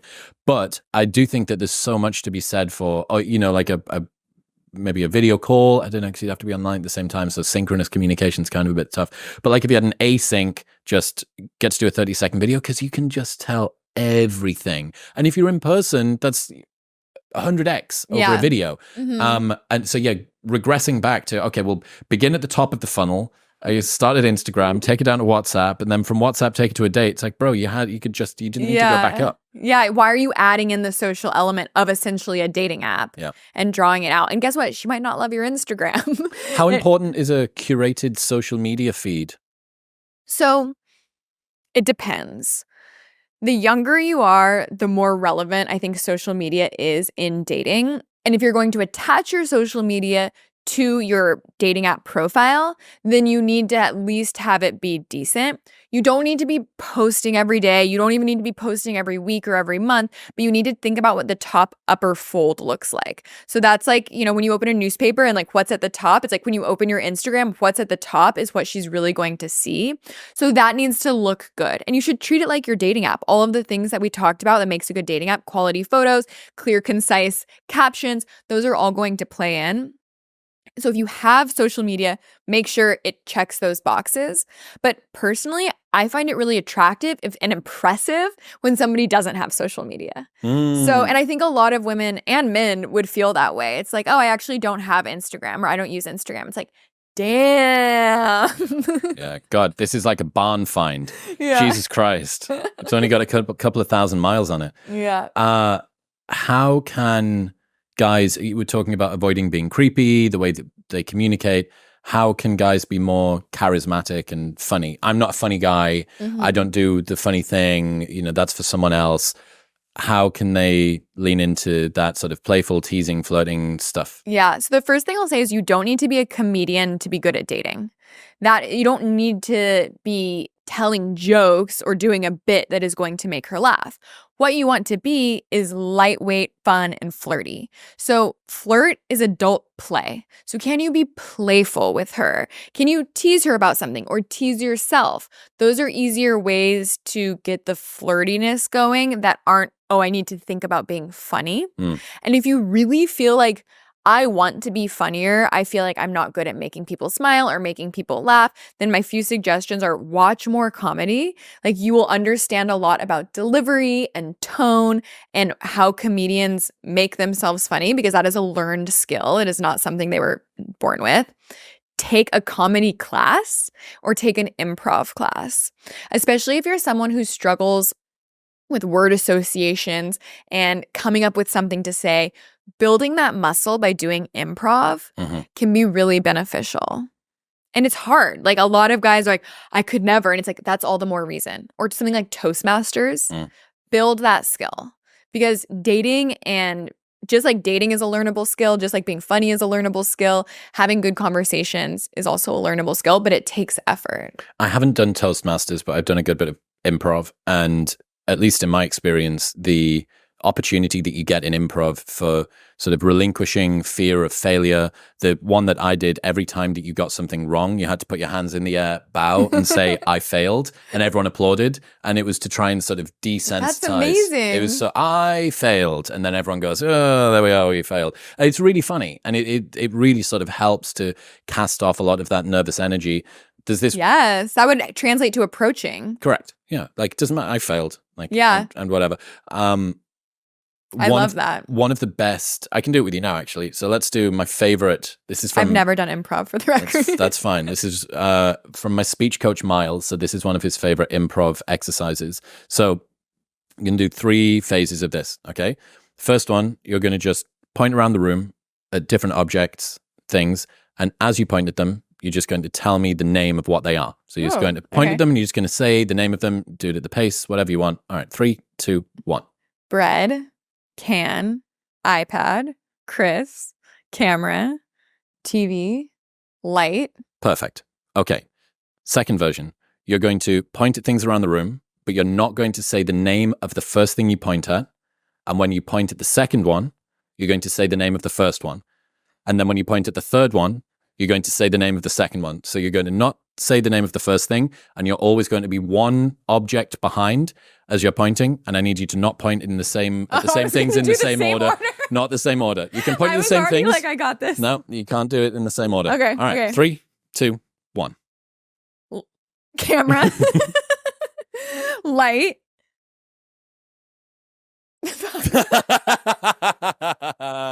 I failed. I failed. That is hard. I was like, I got this. All right. So third one. Okay. Now you're going to point around the room at objects and you're going to call them anything in the world that isn't what they are. Okay. All right. 3, 2, 1. Plant, dog, car, basket, TV, baby. Cool. Okay. Well done. I was better at that one. Hey, we did it. So what we've done there, first one is just straight up description. Yeah. And it's, can I get what's in my brain? In my eyes, into brain, and then back out of mouth. Second one's the most difficult one. So that's parallel processing. You're going around the room and pointing at the things that are there, but you're not saying what's in your mind. You're saying what was previously in your mind. So that's being able to hold on to multiple threads at the same time.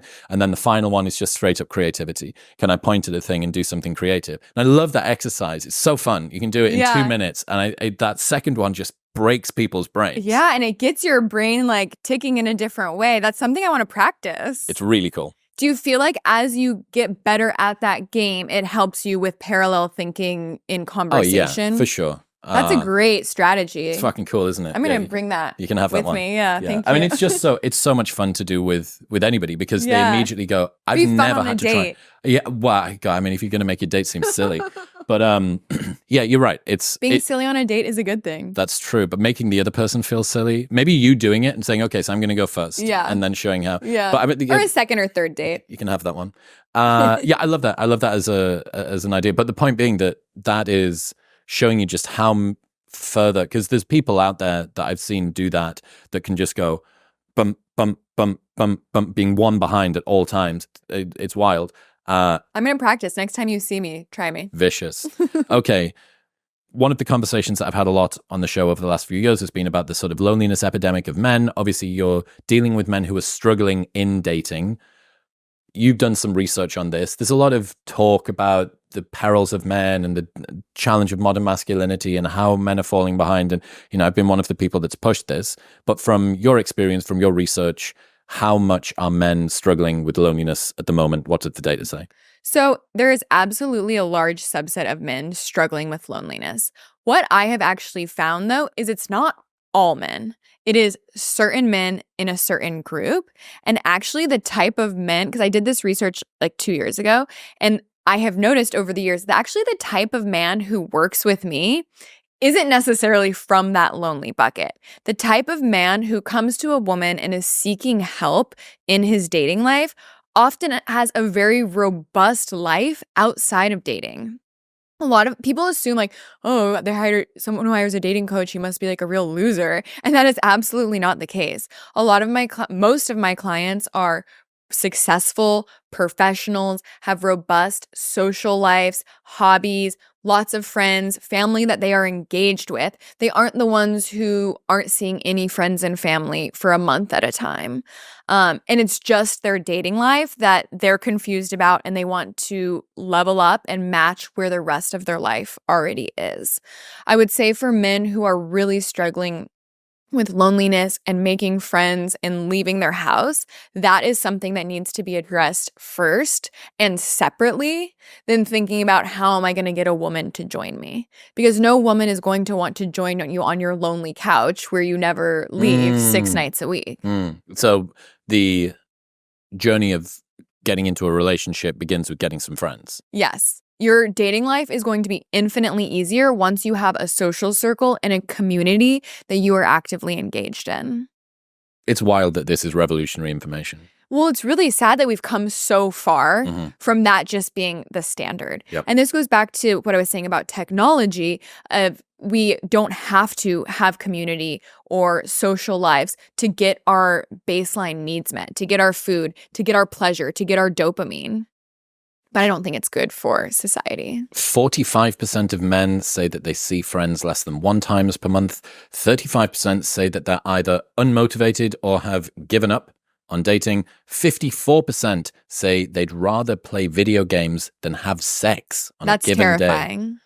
And that was 2,000 single men in the US. So again, we're selecting for people who may already be low sex drive, may be the sort of people that are less likely to be dating anyway. And in that same data set, in that same survey, there was a category that I didn't include that was men generally and men in relationships. And it was the single men that were struggling. The men in relationships saw friends and family more regularly, had interest areas, didn't feel as lonely, were more interested in sex. But it's a self-fulfilling prophecy of, okay, I'm not having sex. I can, just masturbate at home, watching porn, on OnlyFans. That becomes easier. It now is one step harder to get out of the house the next day and go work for it when I have this at my fingertips at home. Yeah. Where that wasn't an option decades ago, even taking back 1 decade, definitely 2 or 3 decades. Like, if you wanted to get laid, you had to go out and do it. Like, sure, maybe even if you had to go to the video store and rent like a VHS porno. At least you're out of the house. Yeah, at least you're to interact with somebody. Yeah, I think a lot of young men are being sedated out of the status seeking, reproductive seeking behavior that they would have done previously. The video games versus sex thing is wild, but I suppose that for so many guys now, there's just this big fear around it. And like you say, guys that are in relationships, they see their family more, they see their friends more, they're less likely to say that they're lonely. But that doesn't mean that getting into a relationship is the solution to those things. You don't know which direction the arrow of causality is going here. And usually you need those things to get in a relationship with a quality woman. Because, you're not going to, first of all, like I said before, meet a quality woman if you're sitting at home on your couch. And then 2, you're not going to have anything to talk about with her if you're not building that community. Like, the community and the social circle is a byproduct of having interests and investments that you do outside of your home and that you're passionate and interested in. Yeah, because even the friends thing, I think people presume they know that there's a kind of pre-selection thing going on with dating, that people aren't obligated to just get into a relationship with you because you're there. But the same thing's true of friendships too, that, there's been periods in my life where even though I've had tons and tons of status, I basically haven't ever not had status since I've been an adult, because I went club promo, into reality TV, into the podcasting thing. But there was definitely periods where the sort of people I wanted to be friends with wouldn't want to be friends with me because I had nothing to talk to them about. Because even though the things that they were interested in, I was also interested in, I hadn't actually curated that area of my life at all. I just had this, I'm sure that I'll be accepted or whatever. And it's like, no, it's not.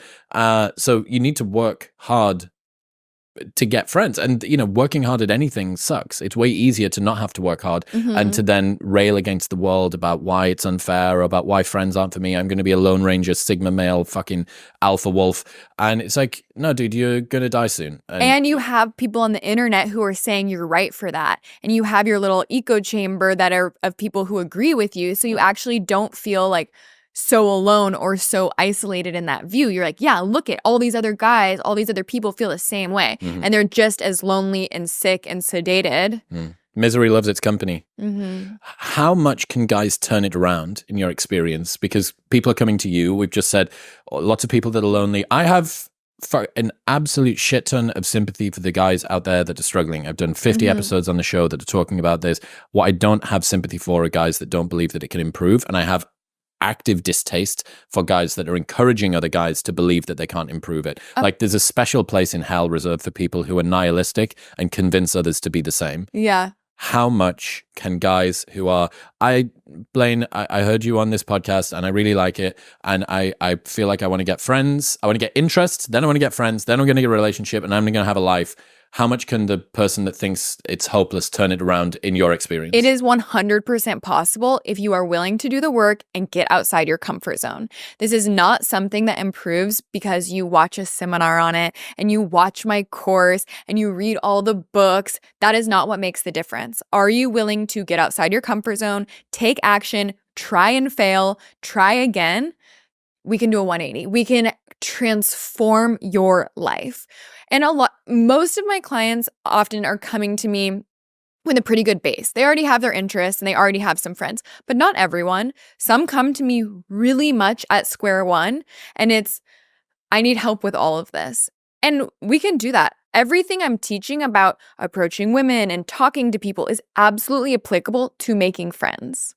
And, sometimes what some people need is a cheerleader and to be held accountable. And taking a course or working with a coach helps them being encouraged, I suppose, as well. If you've got no one who's telling you well done for going and doing the thing you said you were going to do, as opposed to just yourself who already thinks that you're a piece of shit. Yeah. But there's definitely been times, it's so funny because I think I have personally the psychological makeup of somebody who would be and could be incredibly isolated and lonely if it wasn't for the fact that kind of the situations I've ended up in have kept me moving and dragged me out of that. That's interesting. Like I just have, there's a lot of pushback on the internet. I started talking about bullying in school about 2 years ago, a year and a half ago. And so many people seem to be incapable of imagining somebody who is now achieved some level of worldly success as ever having had any setbacks. And this guy so internet. I know, like you can tell that this guy was born with a silver spoon in his mouth. Like, show me that you didn't have any problems without telling me you didn't have any problems. I'm like, bro, my childhood was fucking rough, like really rough, especially socially, especially in school. And it took a long time for me to get rid. I'm still in therapy, unpacking the assumptions I have about myself, the story that I tell myself. But I can see, and this is why I'm always a little bit torn, because even if it doesn't appear like it from the outside, I really genuinely understand the psychology of the guys that are stuck in the house, that do not have a particularly high sense of self-worth, that are scared of going out and making friends, that do feel like they've been rejected by society, because for so long that was me. And yet, was it a little while ago? And yeah, did a bit of a glow up and some time in the gym maybe rip me out of that? Was I fortunate to sit next to a guy that made me a club promoter in my first seminar at university? All of these things, yeah. But a lot of that came from luck. Some of it came from sort of predisposition, but a ton of it came from fucking agency and me doing the work. Yes. And I think it's often discounted. Anybody that has like looks or success or money or whatever, it must be nice, easy for him to say, and it immediately discounts all of these things. But I don't think that it's true. And, I really, really try as hard as I can to sell a message to young dudes that, look, I've been in a very, very similar position to you for a very long time. The world's forgotten about me. No one cares. It's hard. It sucks. I don't need anybody else. Things are too scary. It just doesn't feel safe to me. And yet there are, like, the bar is set so low because so many people feel the same thing that you do, and so few are prepared to get over it. And I understand why you're unprepared to get over it. I know. So you don't need to be, it's like that thing about, if you're being chased by an alligator, you don't need to run faster than the alligator. You just need to run faster than the guy that's next to you. And it's kind of the same as that. So few people are going to be prepared to take control, to go and do something that makes a good change in their life. And that can be you. Like, that could be you tomorrow. Tomorrow you could get up, you could not hit snooze, you could go to the gym, you could go for a walk in the morning, you could join the local run club, which is fucking free. You could listen to podcasts that you think make you better. You could get the Audible subscription. You can switch out for some fucking streaming service subscription that you've got, and you can start listening to books and improve yourself. It is such a blessing to live in a time now where you have the best of every single human that's ever existed at the touch of a button, and you can use it and tomorrow make yourself better, make your world better. It's fantastic. And that's why I'm always so torn between sympathy for the people that are struggling and then this desire to just say, bro, fucking step it up. Yeah, because no one else is going to do it. No one else is going to come and save you. No one's going to come and drag you out of your pit of hopeless self-pity. You're going to have to do it, or you're going to stay there. Which one do you want? Yeah, you have two options. And the choice is really yours. And I think it's way easier for people to look at you and say, he got lucky, he had a silver spoon, because that means you didn't take action, and they don't need to have agency because they didn't get lucky and they didn't have the silver spoon. So it's much easier to just assume everyone else had it better than you and you are miserable because of your circumstances than to look at yourself and say, I can change my circumstances. There's a quote from Packy McCormick where he says, "The greatest trick the devil ever played was to convince you that the pessimists are the good guys." And it's fucking true. I don't want to be around those people. I haven't for a long time. And yet I see it draw into myself. We had this idea last year called the lonely chapter, which is when you've started to change, you're thinking differently, you've maybe done a bit of personal development, you've got dreams and goals and aspirations for yourself. So you're different to your existing set of friends, but you're not yet sufficiently developed that you're at the level of the friends that you're going to have. And you're stuck in this sort of no man's land between two. You can't have conversations with your old friends without regressing back to a person that you really kind of don't want to be anymore. And yet you haven't managed to cultivate the new friend groups of the more developed person that you're going to turn into. And, you know, you spend a lot of time stuck in this lonely chapter, stuck in this sort of middle, and it's so easy for you to turn back. Just go back there. And there's a scene in The Matrix where Neo has been met by Trinity and she opens the door and he's about to get out and walk down it. And she says, "You don't want to go down that road, Neo. You've been down that road and you know where it leads." And that's what I see when I think about people turning back, when I think about guys and girls turning back down a road that they already know. The familiar. I'm going to go back to drinking on a weekend with the boys, getting a bag in, spending all of my money on one lad's holiday per year. I'm not going to have any bigger dreams for myself because it's scary, it's uncomfortable, it makes me feel concerned about my future. No one else around me is doing it. I'm scared that I'm going to be alone. It's like, bro, you're already alone. You're already alone because the people that are around you don't get you. They don't genuinely care about you. They're just happy for you to wallow in your own like pity and stagnation along with them. And even if they're not doing it because they want to hold you back, they don't have the same dreams that you do. And this isn't a value judgment. The people that are happy with a simple life where you don't have to have travel and ambition and a big company and or whatever it is that you think you need in order to make yourself happy, there's maybe an argument to be made that the more simple person has the better life and that they're actually a superior human to the rest of us. They probably are. But if you are not that person, there is this permanent ambient little devil on your shoulder saying, "You're not doing enough. You could be better. This isn't the life that's made for you. You should be doing more." And in my experience, that voice won't go away. It can only be satisfied by you actually trying to do things and make changes. And this comes for getting friends, for improving yourself, for losing weight, for getting into a relationship. There are people out there for whom the asexual community, is it the 1st of June today? No. 1st of June? Well, my watch is definitely wrong because it says it's the 2nd of June, but I think it's the 31st. 31st of May. First day of Pride Month tomorrow. The LGBTQIA, asexual.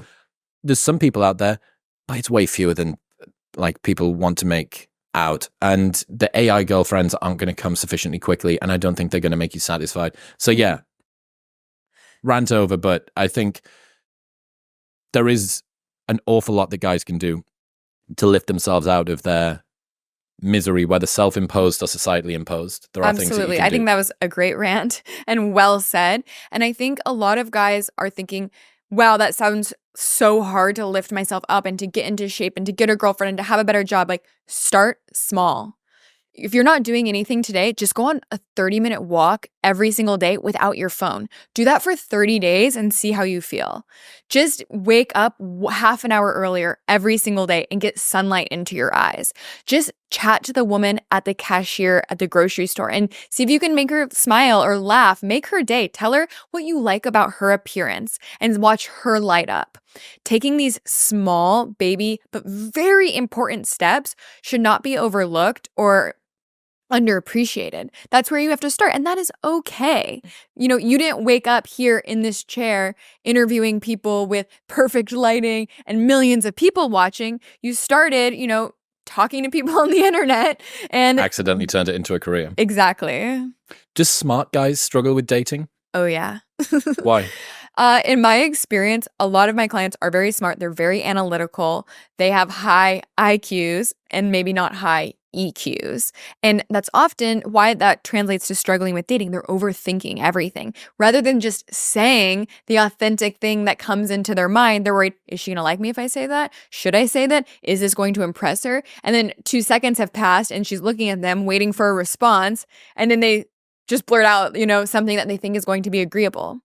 So they are consistently overthinking, and oftentimes they're really good at forming intellectual connections, so they can talk about work and what they read on or saw on the news, but they aren't forming the sexual or emotional connections, which is a totally different skill. How can smart guys develop those two skills? With practice and starting small. So it depends on where you feel like you're struggling, but oftentimes it's just becoming aware of it. When I'll talk to smart guys who are struggling with dating and I say, hey, I bet you're really good at forming intellectual connections and you can talk about A, B, and C, but I bet you oftentimes hear, I didn't feel chemistry, you're not progressing things sexually, and the sexual and emotional connections are missing. They're like, oh, yeah, I never thought of it that way. Because to them, they love having the intellectual connection. They love speaking, intelligently and deeply about topics that they are passionate about. And that might be really nice. And the woman might view them as, hey, he's a really smart, interesting guy. But I didn't feel the romantic vibe. So just being aware of it first and that there is a missing romantic vibe is often the first step. The low-hanging fruit of, okay, let's take this from a meeting to a date is what I touched on before is just inserting physical touch. Creating the familiarity of being physical is a huge jump from not keeping your hands by your sides and not touching her at all. So can you make her feel comfortable? Can you make her, maybe you have your hand like lightly on her lower back as she's getting to the seat and she's kind of like, oh, like he touched my lower back. Like that is flirting without saying anything. And that has to be incorporated. So again, starting small, incorporating that. Then being playful. Can you tease her? Can you say things that are a little bit silly? Can you play a game that makes you look silly and gets both of you laughing rather than just having a serious conversation? And maybe it's a good conversation and you're debating the merits of, something that you actually are both passionate about, but it's not something that's getting her feeling like, like light and girly and like she wants to be feminine and, flirt with you. That idea that especially smart guys over optimize for intellectualism or for kind of clever conversations. Charlie, again, from Charisma on Command, totally saw me, like just fucking x-rayed through my soul when he talked about how lots of people that like having interesting conversations and spend a bit of time thinking, they always assume that the right answer to a question is the correct answer, as opposed to purposefully saying something that's wrong. Or Russell Brand. Russell, I've heard that you've got a sex addiction. Is that right? I don't know if it's right, but it's definitely enjoyable. It's the wrong answer, but it's actually better than the correct answer. Way better. So much better than the correct answer. So, Charlie was teaching me, he said that if you ever walk out of the house and it's particularly extreme weather, rainy, hot, cold, just say whatever the opposite is. It's the shittest dad joke ever. It's almost guaranteed to get a bit of a giggle. Is it lame? Yeah. But by saying it, you know it's lame. It's so lame that you know it's lame. Yeah. And the same thing goes for somebody asking a question. Like George, my friend who's out here currently in Austin, is so great at when there's a game of tennis going. So conversation's kind of like a game of tennis. You hit the ball back and forth in a linear manner. There's a question and there's an answer and there's another question and there's an answer and it's back and forth like this. And he just grabs the ball and pulls it up into the sky. It's something completely separate, or it's a callback to something from half an hour ago. And it always rips me out of it. And it always makes me think about that Charlie Houpert thing, which is, oh, fuck, like that was better. His incorrect answer was better than the correct answer to this thing. So I just think that, purposefully being silly or incorrect, with not all the time, obviously, but especially if you're a guy, if you've just delivered a 2-minute treatise on why Kyoto wasn't bombed by the atomic bomb, but in fact it was Nagasaki instead. If you just explained that, but then a couple of sentences later you make a silly joke, oh wow, like this is a guy that can do both. Yeah. And why that works is you're making her feel something. She's having an emotion outside of what she was already feeling. She can have probably a nice conversation with just about anyone, if she's a good conversationalist. But if you're giving her like I don't love calling it an emotional spike because that sounds like kind of pickup artisty, but that is there's something to be said for that. That's what you're going for. You want her to feel things when she's talking to you or when she's with you, and that might be because you're putting your hand on her leg or because you're saying something silly or goofy that throws her for a loop. It's not just what she's expecting. Saying something or doing something that she's not expecting is actually very attractive. I suppose as well that how many conversations does she have with the guy on the airplane, with the person at work that's married or whatever, that stays within the confines of, let me tell you about why Kyoto wasn't bombed during World War II. That's perfectly fine. The sort of lines that are crossed where that's less common are the sort of playful teasing of people watching, commenting on the way that a dog looks like its owner, whatever it might be. That's much rarer. And I suppose it helps to separate you as a guy out from all of the other dudes. The ones that aren't interested in dating, the ones that are interested in dating but aren't as interesting or as clever or whatever as you. Exactly. She's probably getting drinks and going on dates with multiple other guys, maybe even that week, especially if you met her on a dating app. And she's probably having the same conversations, what she does for work, where she's from, whether she likes the weather. So how can you incorporate topics or themes into a date, either because you're planning a unique date that's what I like about a walking date. You are going to have things to see and talk about that will spark conversation outside of the mundane. We're sitting across from each other at a bar, sipping a drink. There's not anything unique happening around us. So we're left to either have the same conversation you always have, or it falls on the guy to now come up with something different. If you feel like you struggle to have different, interesting conversations, a walk can be helpful in facilitating that. Statue, look at that bird over there, etc. That funny-looking dog. Yes. Yeah. What are the traits that women do and don't care about that much? Because I think what guys think women prioritize, and then there's this sense that, well, that's what they say that they care about, but actually they don't care about that. So given that you have field tested thousands of men, what are the traits that women do and don't care about that much? So something that throws guys is women care a lot less about what you look like than you care about what she looks like. So yes, your appearance matters somewhat. You can't look like a slob. You need to be dressed appropriately. You want to be in decent shape. But whether you have a six-pack or a dad bod, you can do equally well with women if you're hitting on the stuff that they do want. So talking about what is important to them, what they do want, they want a guy who shows that he can be a provider. And that doesn't necessarily mean like you have a big paycheck and you drive a nice car, but it means that you have ambition and drive and interest to get things done.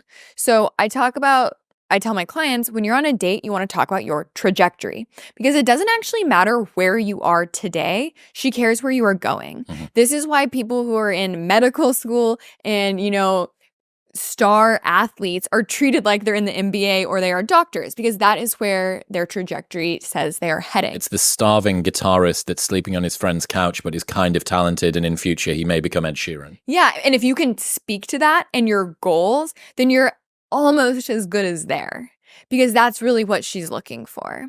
And this goes back to having those investment areas and hobbies that we talked about. You being dedicated to going to Run Club every morning or even, hosting dinner for your friends every Sunday morning, whatever it is that are your hobbies that you've developed, this shows that you have perseverance, that you care about things. That is also showing her that you can fulfill your promises. And this is why online dating is so different for men and women. A man can look at a woman's profile and he can tell a lot about what he needs to know about her, at least enough to go on a date or to sleep with her by looking at her profile. And a woman cannot do the same with a man. She can exchange dozens of messages with him and still not know if he's the type of guy she wants to go on a date with because the traits that she's looking for in a man aren't discernible from photos and bio. She wants to see so much more about how he's going to be in the future, how he's going to provide, how he's going to make her feel. I talk a lot about women want 3 things. I break this down into 3 things that I then break down subsequently much further, but women want status, which we sort of just talked about. They want to feel desired and they want to have fun. And if you are missing one of these 3 things, you probably aren't going to be a romantic partner for her. So if you're high status, and you're having fun, but you're not appropriately expressing your desire, like the romantic side, she might think you're an awesome guy and even really compelling, but she's not going to want to sleep with you. She's not going to be romantically interested in you. Or if you're flirty and fun and you are telling her, giving her the desire point, and you're having a good time with her, but she doesn't see that you have status and that you're going places, she might entertain you in the moment, but she's also not going to see you as long-term potential. So it's really building those three things distinctly and being able to then deliver them on dates and with women you're spending time with that results in getting the results you want with women and having your pick, ideally, of women that you're going out with that want to pursue things with you as a man. Are there any other traits that guys think women care about, but is they're overpricing? Their job. I think it's a lot less about what your job actually is, and it's how you talk about it.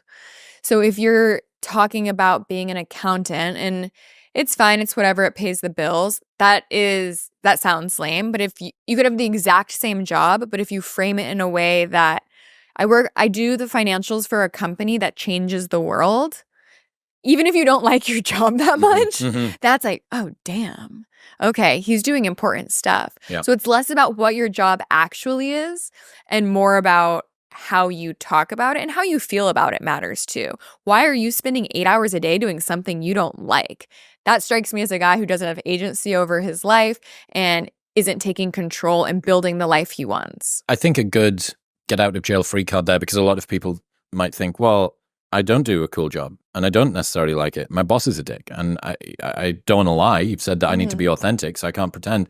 But if you were to say something like, so I can't lie, my boss is a dick and I work really hard at the thing that I do. I'm an accountant at this Big Four accountancy firm.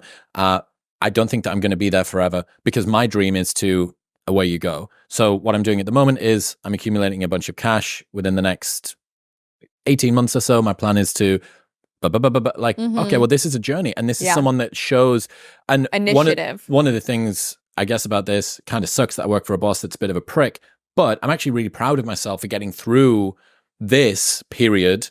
And I guess, if I go into business with someone who's a prick in future, I'm going to be well set. What you're learning from it. Yeah. Or it's great because it's paying the bills right now. And it allows me to spend extra time with my dog on hikes, and we're trying to summit, these 7 peaks this year. Even if it's not professionally related, like, what is the reason that you're there? And then I would challenge you, if you really can't find a positive in it, then you need to do some soul searching and rearrange, well, how that's you're what you spending said your about time.